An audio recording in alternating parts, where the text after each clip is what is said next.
Good evening, everyone, and it's a real pleasure to be with all of you all. After having a few, small brief conversation with some of you, I said let me say a few other things than what's on the PowerPoint slide. So what I'll do is, yes, I'll talk about what's happening today in the digital world, but I'll also I've watched the MODUL presentation, and there was lots of talk about innovation, and I also do quite a bit of work in innovation and branding. So my area of specialization is destination branding, focus on branding cities, branding countries, branding regions. I'm doing a project now for the UAE. About 8 or 6 years ago, I did an interview with a newspaper, and we were talking about branding, and one thing led to the other.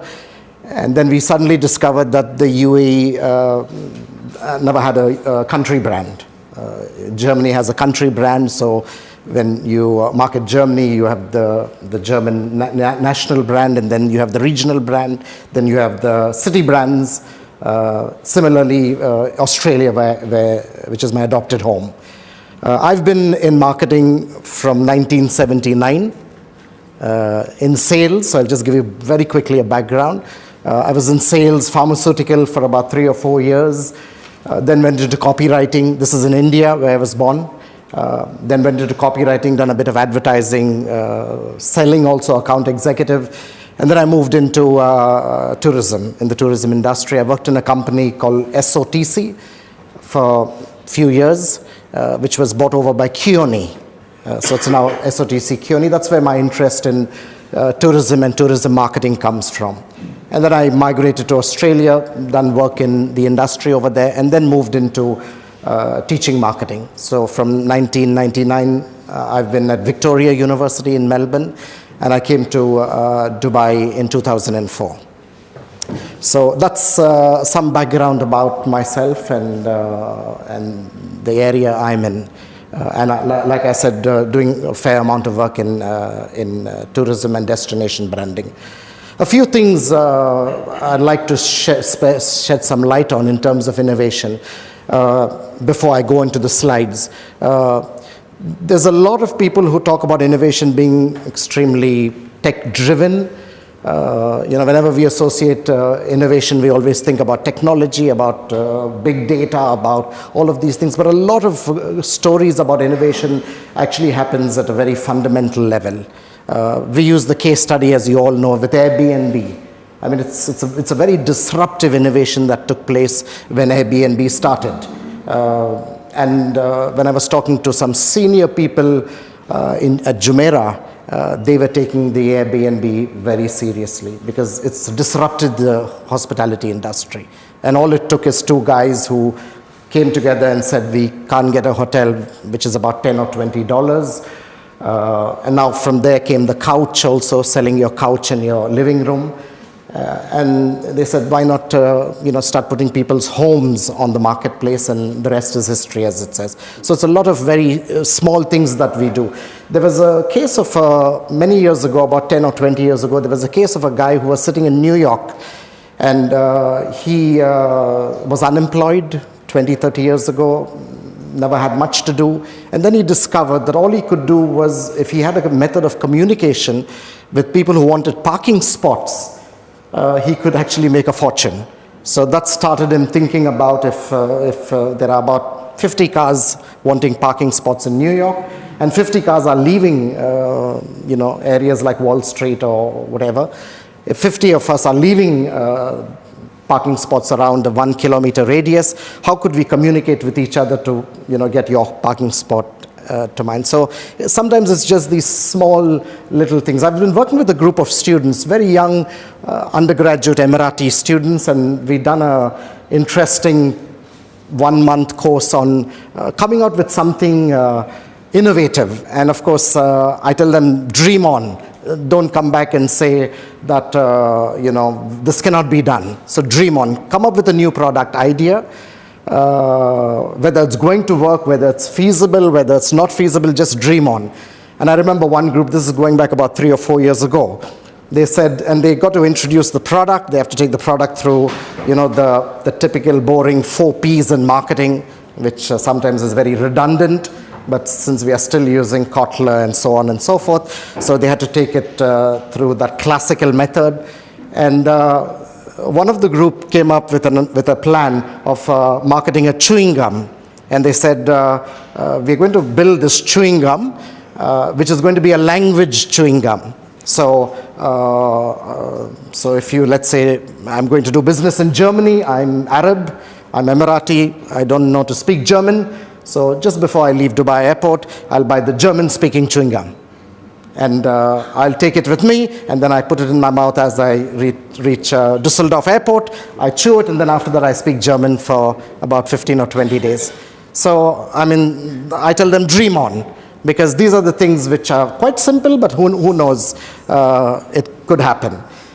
2 months ago, I did another workshop with a group of students, and one group came up and said, we do all this desalination. Now, I don't know much about desalination. If you are in the business, you can say if this is workable, not workable, reasonable, unreasonable. And they said, guess what we do? We see these ice castles being built all over, in countries like Russia and Siberia, in Beijing and so on and so forth, where it's cold, freezing. They said, we do all this desalination, and they discovered that we put back the salt in the water, which sometimes can kill or does kill marine life. They said, how about making castles out of salt? And I said, fantastic. And then there's another group who said, we've been taking out photographs in Dubai, I don't know, from the time the nation was formed. There's been about 3 or 4 photographers who've been around with Sheikh Zayed, with taking out all these pictures, going to camel races and so on and so forth. They said, what we can do is get their cameras, get their photographs, and then go back 100 years, I don't know, whenever the first camera was invented. Let's get hold of that, get the first camera, get all the photographs, and bring it right down to 2017. And we have a museum of photographs. So, these are very interesting thoughts, I would think, in terms of innovation. So, you just have to let your ideas flow. And sometimes, very often, when I talk to especially young people, young Emiratis, young, other cultures, a lot of thinking comes outside of the box. So I don't know, as business men and women, and when I talk to young students, very often companies come to me and say, can we get some of their ideas, sort of brain picking? Because very often it's outside the box. I don't know if you watched, I think there's a movie called Big, where Tom Hanks becomes actually small. And it's only then that there's a discovery of new product development, where he starts really thinking about, as a child, what would he really want to see as a toy? So very often we forget these little ideas where things can come out from. I was reading the newspaper today, and I said, wow, we're talking about MODUL and the innovation and the courses and the methods of delivery. I think this is Carnegie or Harvard or one of the top Ivy League universities. We're talking about happiness a lot over here and all over the world. And guess what? There was this professor of psychology who thought about it, and 6 months ago he approached the department head, and he's launched a course in happiness. And from 100 students, I think, now it's about 2,000 students. It's almost the entire undergraduate people who are doing business who are joined this course. So there's, the methods of delivery that universities are doing, the methods of delivery that schools are doing. I don't know if you heard of Ricardo Semler. If you've seen that's the first thing I put up when I talk to, especially young students. His Lumina type of schools, where he talks about we are no longer principals and headmasters. The students are the decision makers, and he actually gave students sticks to hit each other on the head if they go wrong. And he says they hit each other, and then they get tired of hitting each other, and they sort of form the rules. And he often says they form the rules, the same rules that the adults would form. And he says that's the way to go. So sometimes innovation is about, the technology can help us to move forward, But if we don't have the fundamentals that this is human interaction, sometimes we can get lost with that. So that's my take on innovation. It's here. It's become the catchword now. There's no doubt about it. Were we doing it from a long time? Yes, we were doing it from a long time. I was just looking at a magazine over there. It said, yeah, here's it. Yes, we can. So that's a story about Yas Island and the innovation and so on they can do. And there's also a story about the Rove brand. I don't know if anyone's seen the Rove brand, which is owned by MR. There's at least about, I think, 5 properties or 3 properties in Dubai. I happened to have a friend visiting from Australia, and she was staying there, so dropped in, and it was amazing. It was very different, the concept over there. They sort of say, feel at home away from home.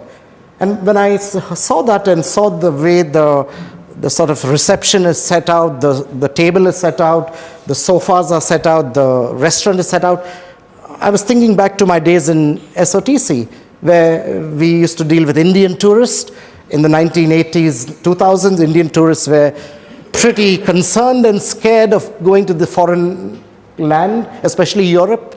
I remember we used to do a lot of European tours, and they would always be very concerned because the Indian tourist then was not the very well traveled then. It was the middle-aged older people said, we can't speak the European languages, we are not sure what they give us to eat over there. We want our Indian food, we are vegetarians, we don't eat beef, so on and so forth, culture, religion. And so we actually made them feel at home. And I worked in one company before SOTC where we used to have a kitchen caravan. And so while the Indian bus was traveling with the tourists, 45 of them, the caravan would stop all over Europe and cook them their vegetarian, Gujarati, whatever meals. And it brought me back to Rove. And I said, wow, we actually, we're going around in circles over here. We're not telling people you are actually back in your home. So innovation is there to stay, but sometimes innovation keeps going around in circles. We're telling the Indian tourists in 1970s and 80s, feel like home in the Black Forest of Germany, where who would imagine you can have a Gujarati meal while we stop our kitchen caravan and we stop over there, cook for them, give it, they feel like home. And then we said the Indian traveler is not sophisticated enough. So then we said, oh, you're not sophisticated, you have to become a foreign individual traveler. So you should leave all of this aside and no hand holding. You have to go by yourself now. And now when you come back, you say, feel at home. So it's quite interesting how we go around and we say, this is innovation. But my take on this is very often it's got to be outside the box. Sometimes you never ever know where the ideas come from. And if you sort of create barriers that it's got to come from consulting organizations, if it's got to come from the CEOs, if it's got to come from the people who've been in the organization for 20, 30 odd years, sometimes it may shock you or even pleasantly surprise you that somebody who has nothing to do with your company or even the industry sometimes can give you these ideas. So that's my take on innovation, and I'm really enjoying working with. Going back to digital marketing and the internet, I was in the industry and then I got sort of drawn into teach marketing. I practiced marketing and I got drawn into teach marketing. And then I discovered that I couldn't progress in this new career of mine without having the 2 alphabets in front of my name. I should have the big D and the small r, with the dot. So that raised your salary quite a bit. You become, from here you go to professor. So I had to do that. And in 1996 or 97, I decided to do that. And I was very curious about doing branding. My intention was if I do any study in terms of a doctorate, I'll do it in branding. But unfortunately or fortunately, I couldn't get a supervisor to supervise me. And I got somebody from the electronics sort of area, and she said, if you do something in the internet, I'll supervise you.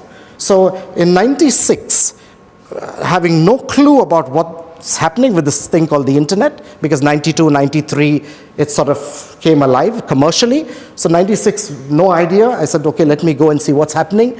And in Australia, this is in Melbourne. My study was in Melbourne.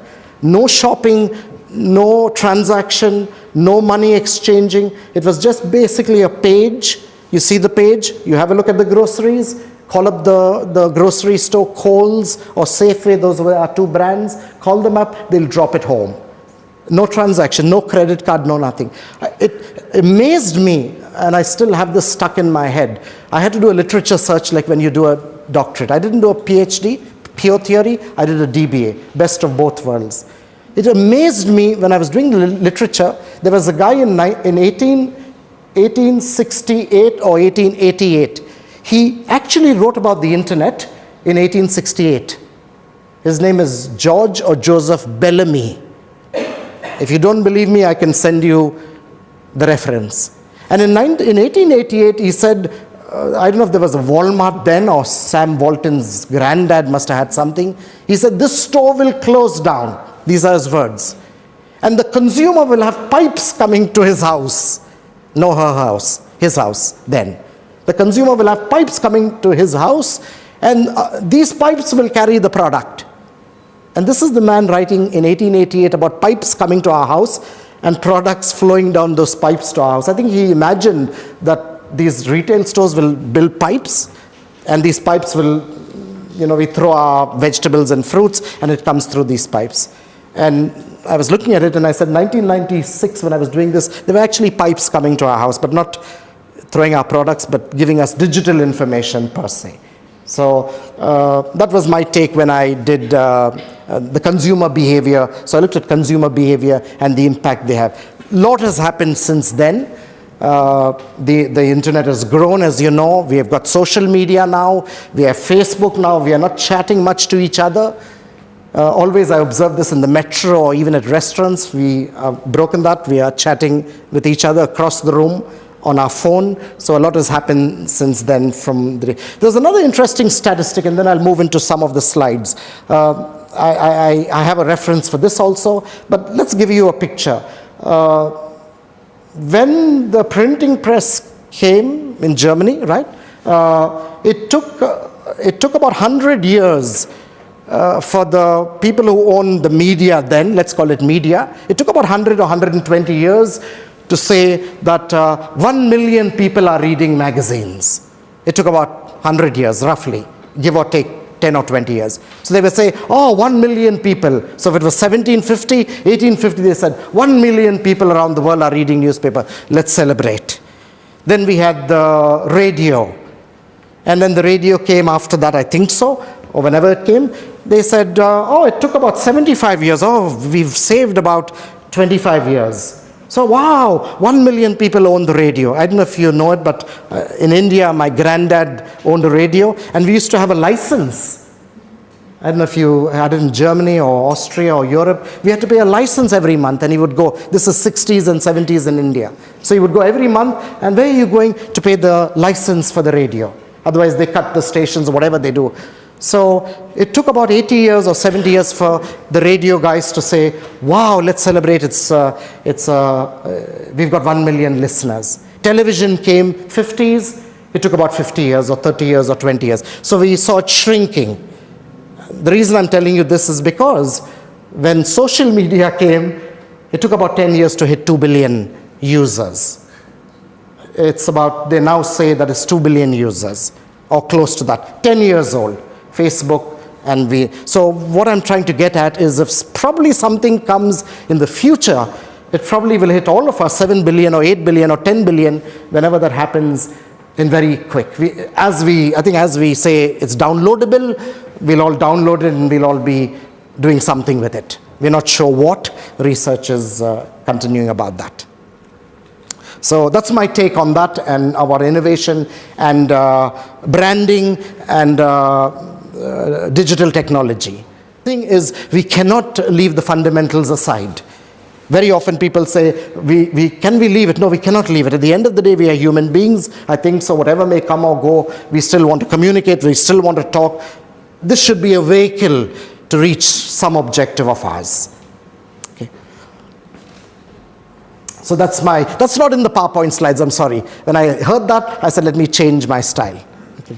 So I'll share with you some stories now, and then when we come closer to the end, I'll share with you a couple of cultural stories now. What I'm sharing with you is work that I've been doing which is about 2 years old, and that's why it's live research. It's about 2 years old, done with Emiratis. So the researchers are Emiratis, the subjects are Emiratis. So when we do research, we've got to be very, very careful to say this, because we don't want to state that this can be used broadly. No, it cannot be used broadly. It can be used probably with 18% of the population, the population of Emiratis, because this is a pure research done by Emirati females, asking their parents, their sisters, their uncles, their friends, a sample of about maybe 500 or 800. So what I asked them to do is, what's happening with blogs? We're all talking about blogs and what's happening, and we're sharing information. Is it doing any good to marketing?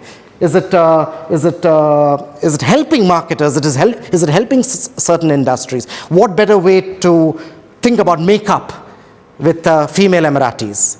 So we're looking at female Emiratis, asking all female Emiratis about makeup. And sometimes we are spending a lot of money on television advertisement. The jury is still out. I read a story which said, can we abandon mass media? Can we abandon the brand on television? Why are we paying $5 million at the Super Bowl? Why are we paying $5 million at the Super Bowl for 30 seconds? Is it a waste of money, waste of time? And so we are asking these questions. So one of the sort of the commentator, you would say, said, it's the makeup. We cannot abandon the Super Bowl. We cannot abandon FIFA at the final of the FIFA World Cup. We cannot abandon in Australia we have our Aussie rules, which is not rugby. I come from Melbourne. We don't like rugby. We like Aussie rules, Aussie football. So we cannot abandon the grand final. Hyundai will always put their ads over there because they say that's our show, that's our big show. So the social media is our small show. The big circus is the FIFA, whatever. So we'll still continue putting our 100 million, 200 million. So that's his take, or I think it's her take on the television will not disappear, but the money pie may shrink. And some people are saying that. So we still got $100 million or $1 million. But we have more vehicles to use now. So if you're stuck with that budget, you have to say, okay, we have some social media stuff happening. Should I take away 20% from billboards? Nobody's watching that. Should I knock off billboards and say, forget it, everyone's stressed? I keep asking the question, what is your mood when you watch the billboard? When I came to Dubai in 2004, I remember there was a National Paints roundabout. I don't know if you heard of that. So every morning when you switch on the radio, they say, National Paints roundabout, something is happening. So I kept on thinking, it'll be a great research because it's negative. It's really negative, National Paints, because you're in a traffic jam over there. So it's miserable. They say, the National Paints roundabout, traffic is stuck for 45 minutes, 2006. So I'm saying, what does that do to the brand of National Paints? If I was the CEO of National Paints, I would say, can you remove that name, please, and call it whatever, Asian Paints, the competitor?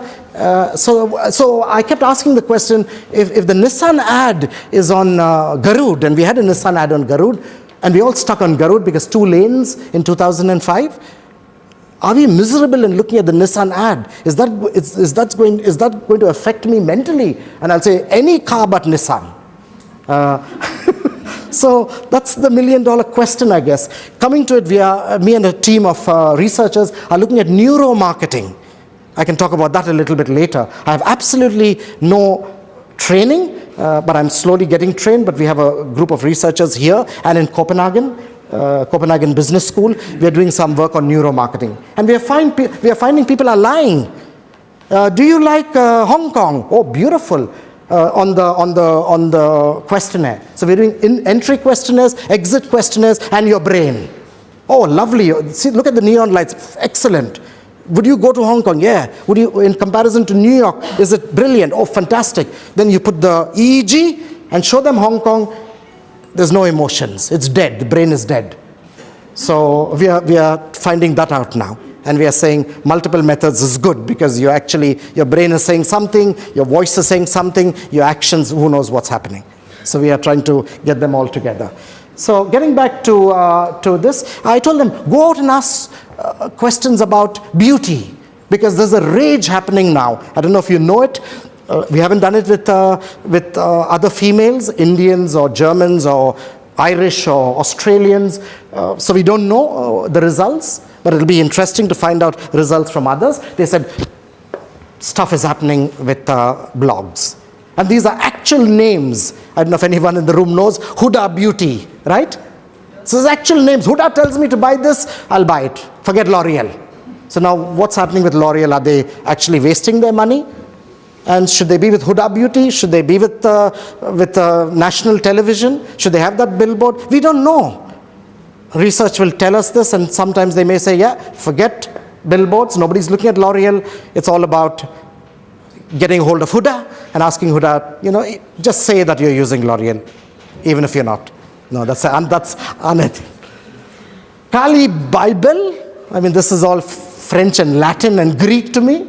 But they say we get up and we just look at Kali the first morning. Kali says, use this, use that, go to Paris Gallery, or don't go, terrible product. And we look at till Christmas, till New Year, till the next year, we are only looking at Kali. And some of them are addicted to Kali Bible. And they're saying we never believe anything else except what Kali tells us. Or Nikki tutorials. We thought it's only university that gives tutorials. But now we have Nikki now giving tutorials. So Nikki is saying, and there's the chat happening. In fact, the group that I was working with and I got this data from, they said, this is what's happening on Nikki. We're asking Nikki questions. She's saying this, she's saying this. I said, how much does Nikki earn? Oh, they said millions of dollars. Yeah, millions of dollars. And does Nikki actually really believe in this product? We don't know. It's a product endorsement. Oh, but we thought social media means you are very, that's your product. It's not like, what's our friend's name? Britney Spears, who said she got 5 million from Pepsi. I don't know if you know the story. She got lots of money from Pepsi, and one day, accidentally, she came out for a press conference with Coke. And they had to send her back in and said, you can't do these things, although we know you love Coke better than Pepsi. So they said, no, this is happening. So the question is this becoming another product endorsement? And so there's a cabin crew, an air hostess from Indonesia or Singapore. Just by doing this, you can find her on YouTube. Just by doing this, she's got about probably $200, $300 million. Just by doing this. Curtains, kitchenware. Do you have any clue what you're talking about? No, we don't have. I started with fashion. They think I know curtains, and I'm going for curtains also. So have a look at that. This is a sample of about probably 200-300 Emiratis. Which of the following sources do you, and look at the blogs. If this is true, I have to be very careful with this because of sample size, but if I can take this and I can say, okay, let's do it with the full Emirati community.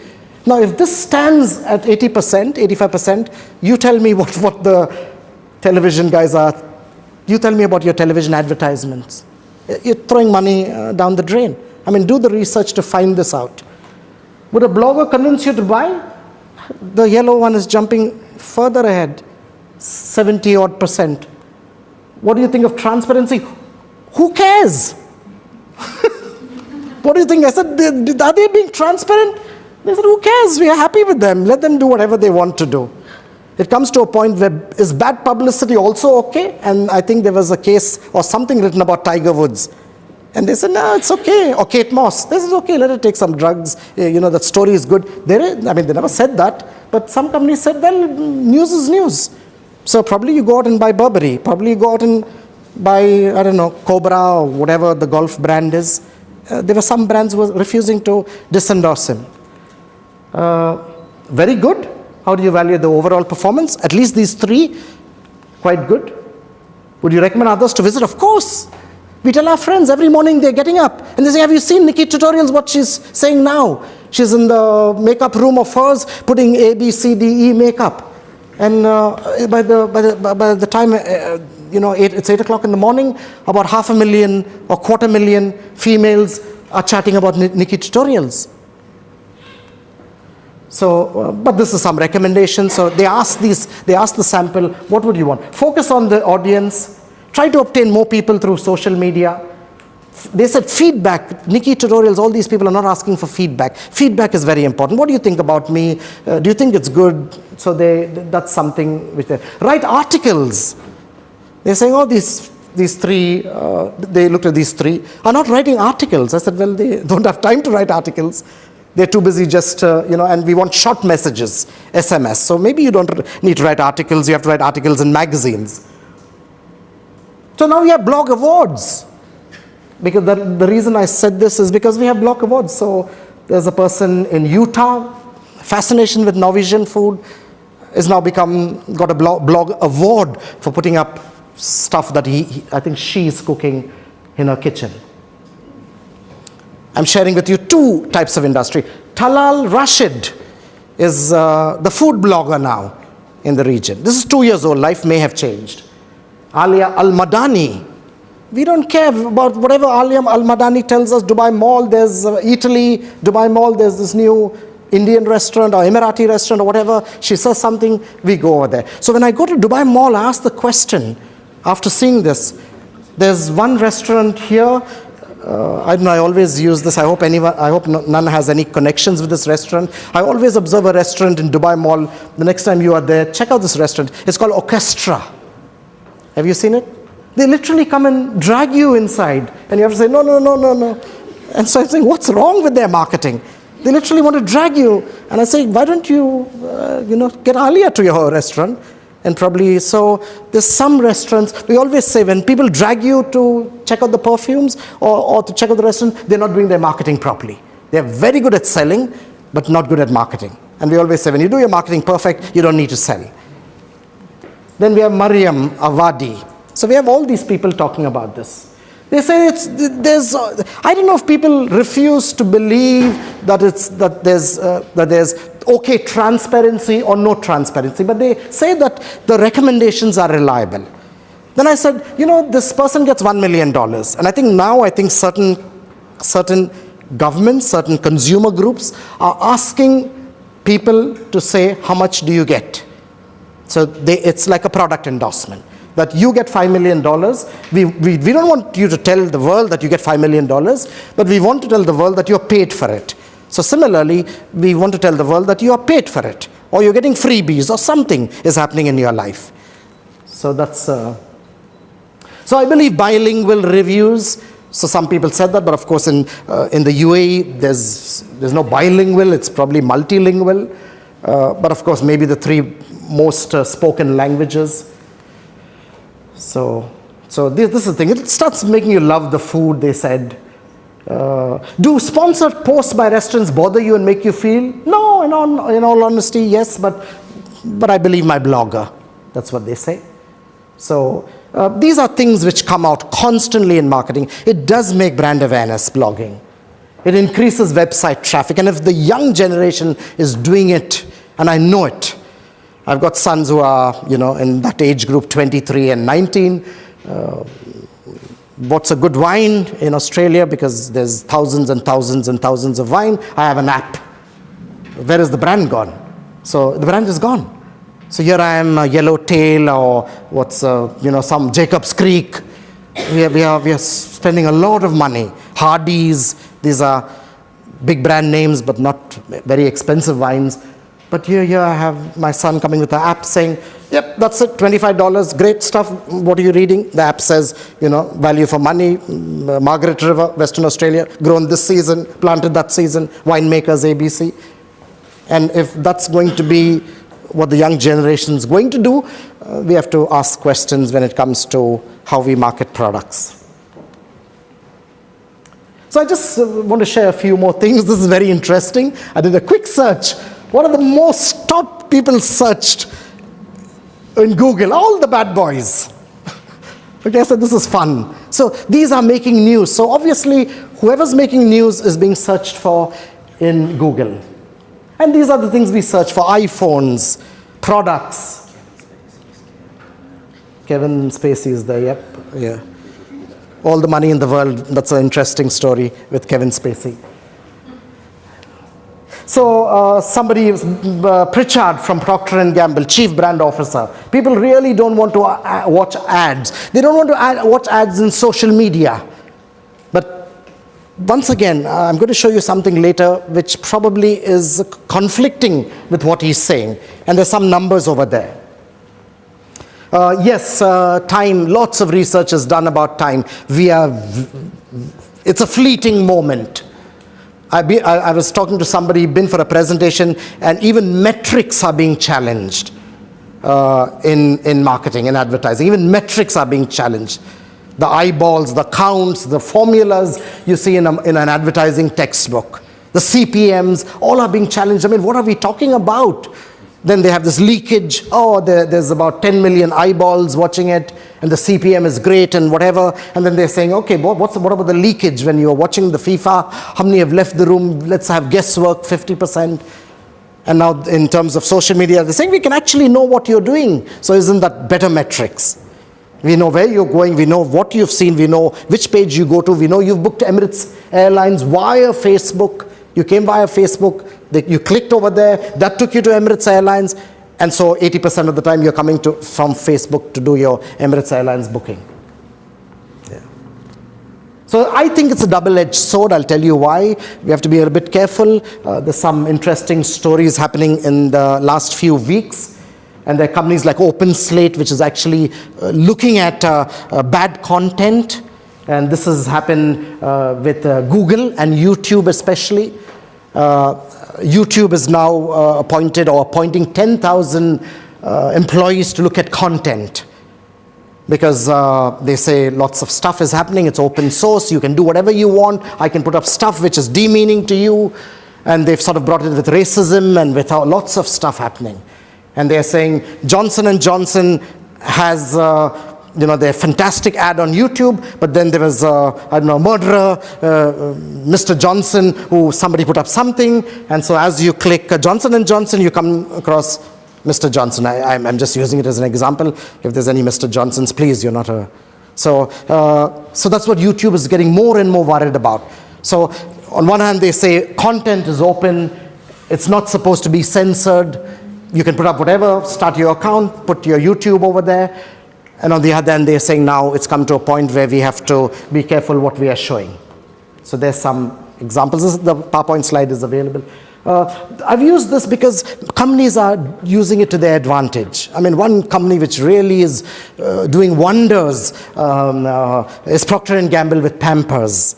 In fact, when I was doing my research, this is amazing. I still keep in touch with Procter & Gamble. When I was doing my research in Australia, this is going back to 1998 and 2000. I was collecting my data. And it was amazing what Procter & Gamble was doing in 1998 with no social media. They done research, and research is very, very important. They done research and they found that the loneliest time of a female's life is, especially if she's working, is when she delivers the baby and she's at home for 3, 4, 6 months. Extremely lonely. You are now with the infant, 1-day-old, 6-day-old, 10-day-old. You don't go to work, you are at home, and that's a very challenging time.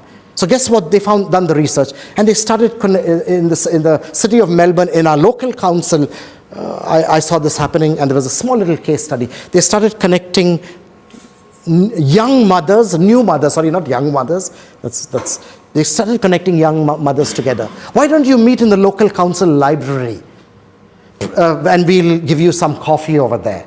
And we'll come over there and talk to you. Sponsored by Pampers.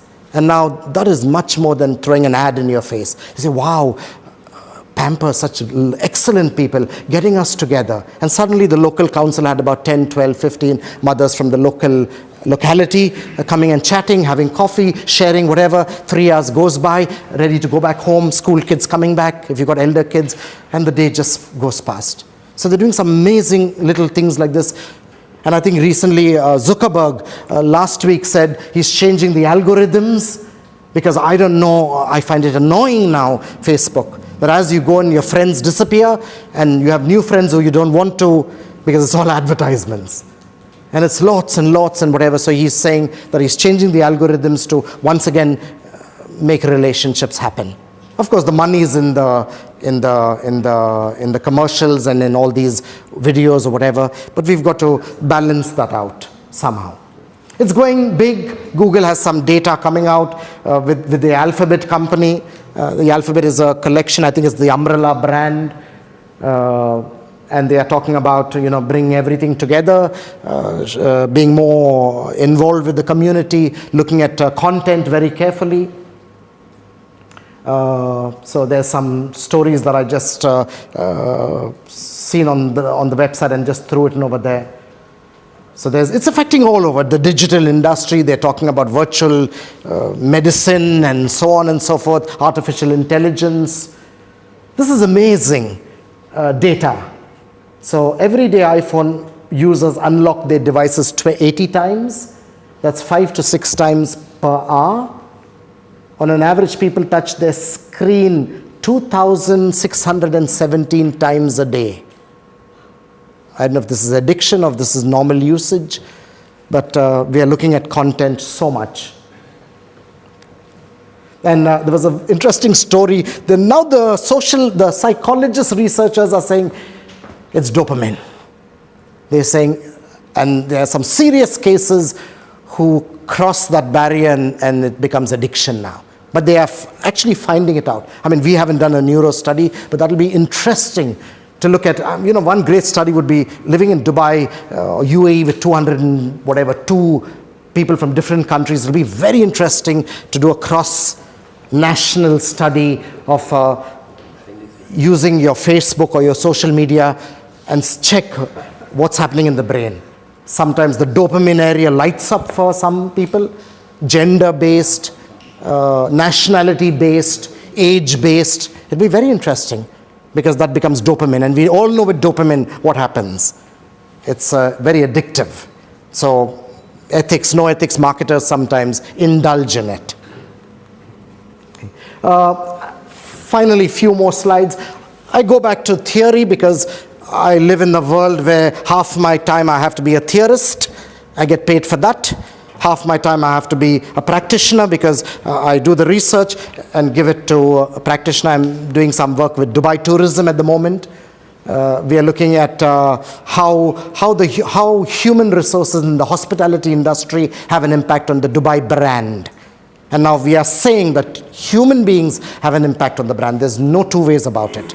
We always focused on the consumer. What did the consumer think? What did this person think? Leaving out the human beings. If the human beings are supposed to talk ABC about the brand, and we are not keeping those human beings how they should be kept for our brand, we are not promoting the brand message to consumers, and that's self-defeating the purpose. So some things that this is a very recent research paradigm, I would say. I wouldn't call it an article. These are things which this researcher speaks about. We have to understand consumer digital culture. Very, very important. I'll talk about 2 stories, maybe one story over here.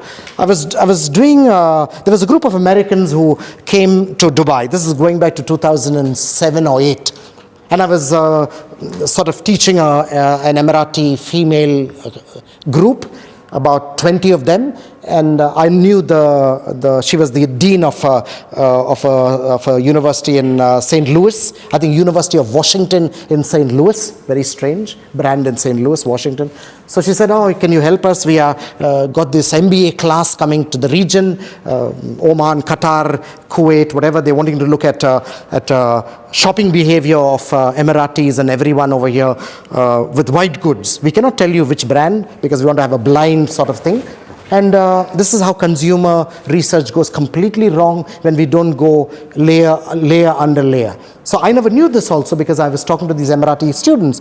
And so these 4 researchers, MBA students, or 6 of them came and they said, we wanted to do this research of white goods. And then they said, what do you have in your kitchen? What white goods do you have in your kitchen? And for about 1 minute or 2 minutes, they all looked at these people. And I said, why don't you answer them? They want to know why. They were a little bit shy, I think. They said, which kitchen? I don't know if you know. I said, kitchen. You have a kitchen, right? Yes, we have a kitchen. But which kitchen? Outside or inside? And I said, oh, okay, so that was new information to me. I said, you have 2 kitchens? Yeah, 2 kitchens. Outside kitchen is the big kitchen, only the cook's there. So the decision making is the cooks. They will tell our parents, we want that big oven, because they cook all the mandi and the biryani. And inside kitchen is all the non-smelly stuff, which is the tea and the coffee and whatever. So we don't know these things. So we don't know these things. So it's very, very important to look at consumers, how they respond to digital advertising. And it's the tip of the iceberg. We are still working to find out. Mobile environments, all are talking about it. Forget now your television, your whatever, your laptop. We are all doing stuff on the mobile phones. Some are becoming bigger, so we can work on the metro as we travel.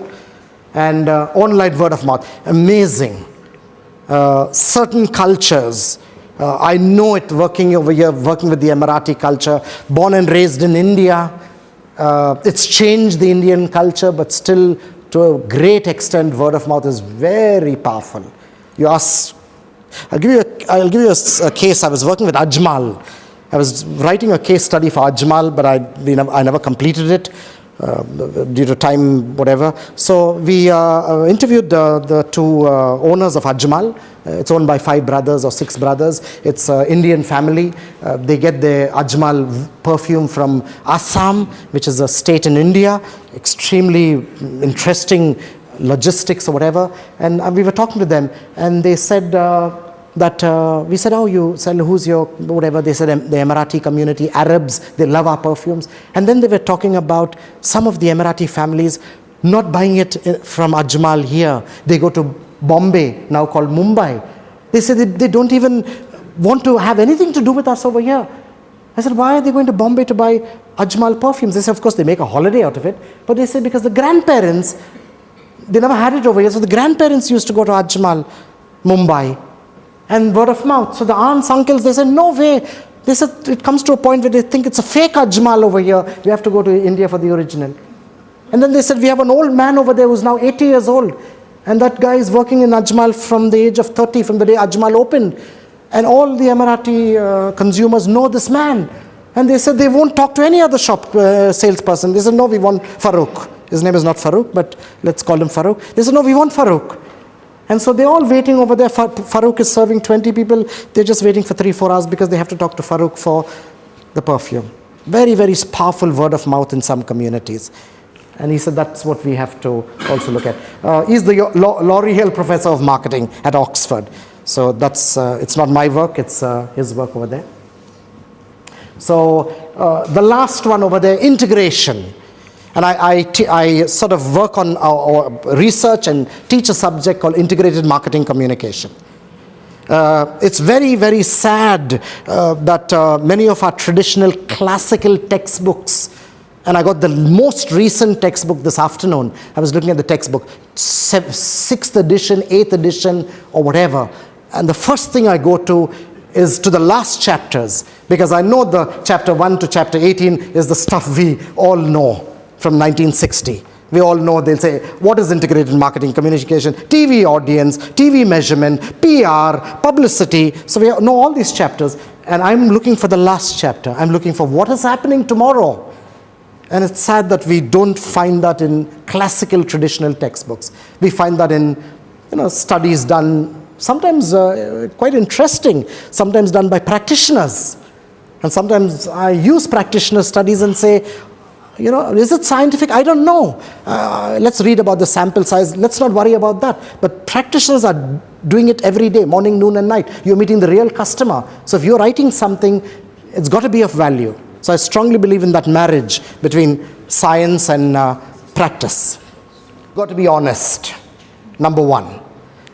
Let me give you an example. I won't name the airline, but each time I was writing something on Facebook about this airline, I went back after 2 minutes, my comments are gone.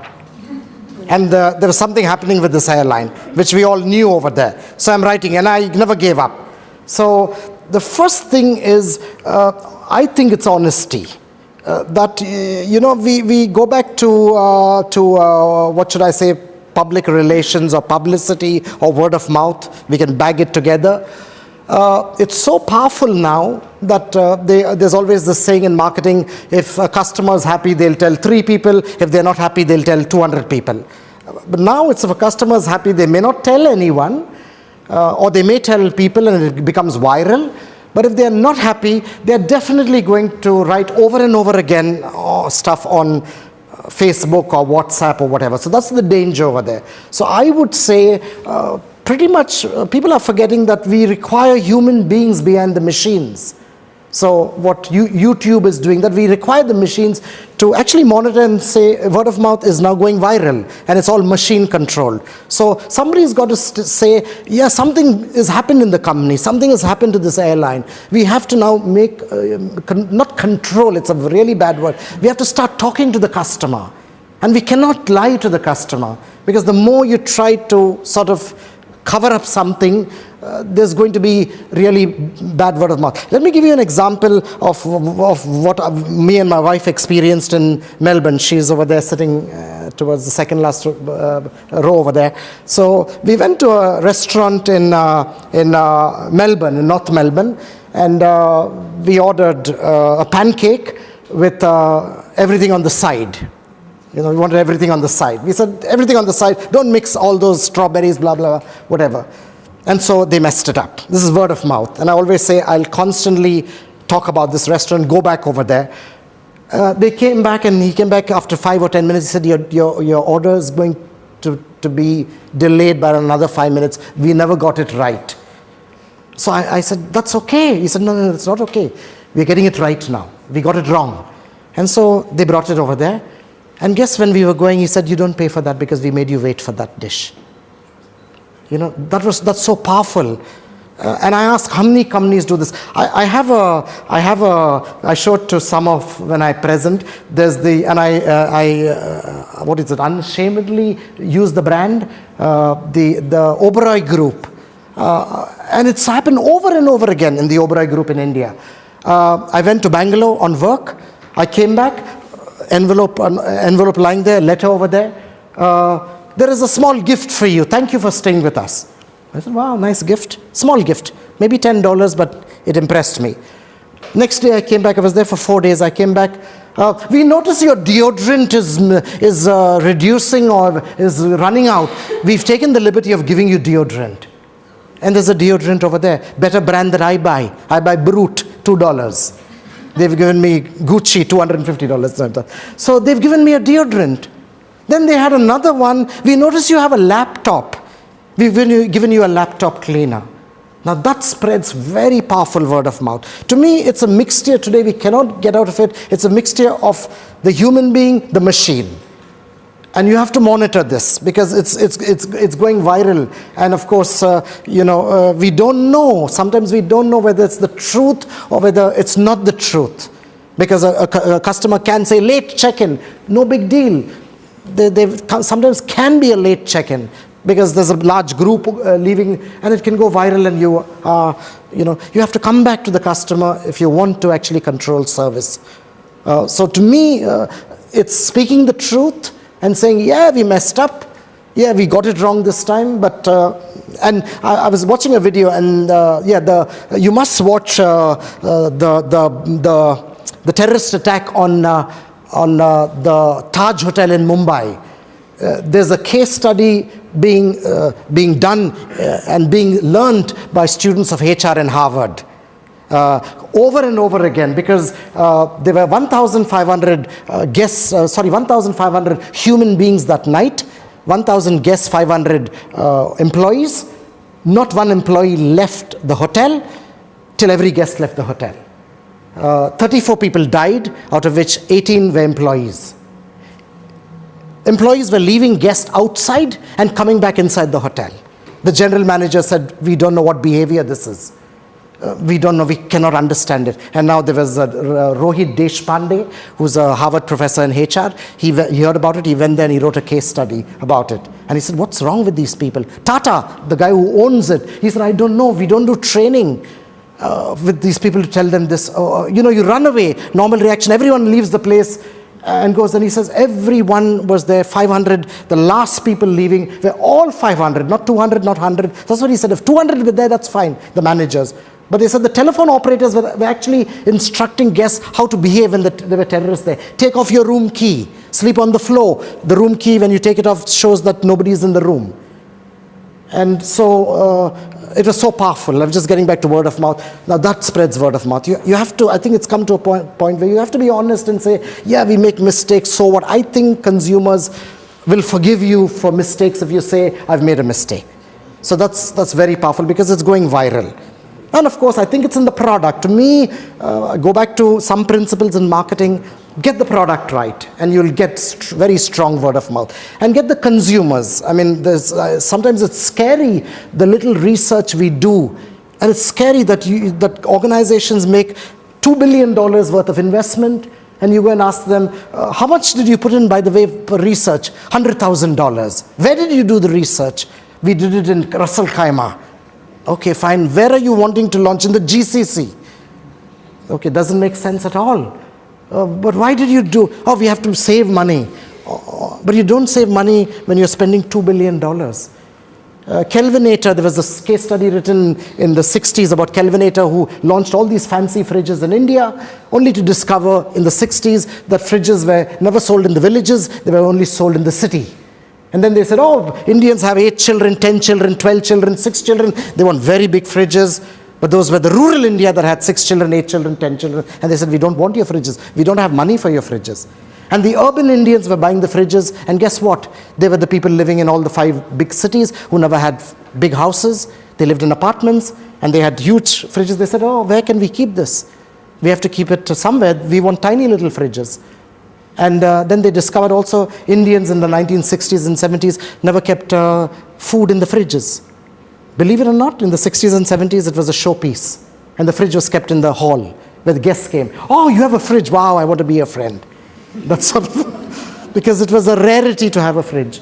So research is so important to understand what consumers want. So very often when you get the product right, the word of mouth will be spread right. And if you get the service in order.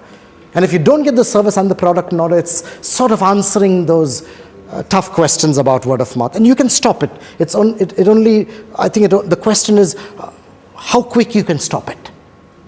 And going back to the Taj one, sorry.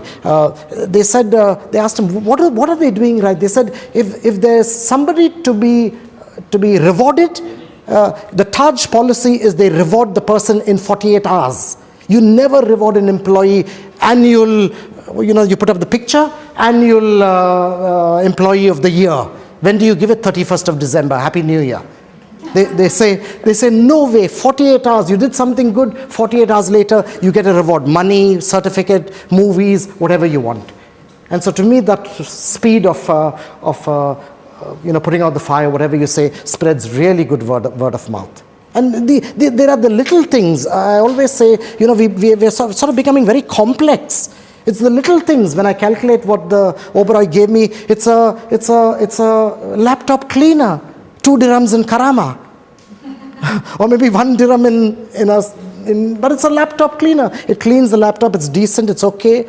Small little gift, to maybe $10 or $5. They're charging you $250. And so these are the things which really, and I don't know, very often, I always think about, small is beautiful or things like that. Very often when we do research and case studies, it's the bigger you grow, the connectivity is being lost. I don't know how, there's got to be research to find out how to keep those connections, because the more distance you become. And the smaller you are, you start off with that 1848 company, everyone knows everyone, we love each other, whatever. And as you become big and big and big, somewhere along the line we are missing out lines of work where we want to keep on talking to the customer, engage. You're making your hundreds of billions. I think now they say Apple is going to be the first company that's going to hit the $1 trillion. So you're making your trillions and billions. Can we put some money to connect with the customer to have this very good, powerful word of mouth? If we are all going to rely more and more on what you just saw, word of mouth, whether it's through your technology or whether it's face-to-face, and less on advertisement. You ask the young generation, and to them they think it's lies. I ask this question all the time, so don't believe them. It's not going to happen. It's the Fair and Lovely brand in India. And if you must see the ads of Fair and Lovely, it's hilarious. It's a comedy show if you see the ads. It's that Fair and Lovely syndrome. It's not going to happen. And the young generation are disbelievers in marketing. And we are still telling them the same old story, the broken record. Oh, there's the ad, so on and so forth.